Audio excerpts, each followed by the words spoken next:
ये टीएमसी कौन सा इदारा नया आ गया ये हमें भी नहीं पता। टीएमसी होता था, अब कोई टीएमसी आ गया भाई। इस पे लिखा हुआ है आबाद के सदर को ट्रकों की तफसीलात कमिश्नर ऑफिस और डीआईजी ट्रैफिक को फराहम करने की हिदायत दी गई है। शहर के अंदर इस पूरी पार्किंग को खत्म किया है। अब अगर आज आप आके बात करते हो कि हमने ये परमिशन लेकर आए, तो इस परमिशन में कहीं भी जिक्र नहीं है कि आप हम यहाँ पे लोगों से पार्किंग के पैसे लें। तो ये सरासर बिल्कुल गलत है। ये मेरी वीडियो बन रही है, आप बेफिक्र हो जाएं। आपका अगर कोई किसी भी इदारे की कोई इजाजतनामा है ना, वो आप लेकर आए, हम उस इजाजतनामे को हम वेरीफाई करेंगे। हम इसकी तहकीक करेंगे। हम डीआईजी साहब को भी ये भेजेंगे जो आप हमें दिखा रहे हैं।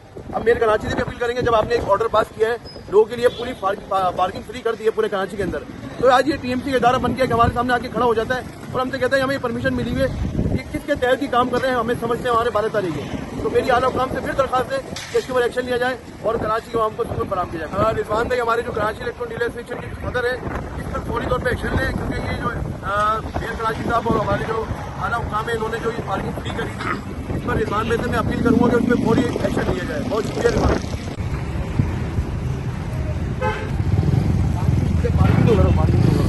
अच्छा एक महीने बाद अपने यहाँ पे कोई भी चीज अलाउ नहीं है। यहाँ पे गवर्नमेंट ने ऐलान किया, आपको पता होगा कि टोटल पार्किंग फ्री हो गया है। तो आप लोग टीएमसी कहाँ से आ गए मुझे ये तो बता दो। टीएमसी अगर है तो आपकी परमिशन मुझे जरा परमिशन दिखा दो। यहाँ पर कोई भी पार्किंग माफिया खड़ा होगा हम उसको यहाँ पर खड़ा नहीं होने देंगे इंशाल्लाह। ना कोई परमिशन है और ना ही इनके पास ये जो बता रहे हैं अपना इदारा टीएमसी, ये टीएमसी कौन सा इदारा नया आ गया ये हमें भी नहीं पता।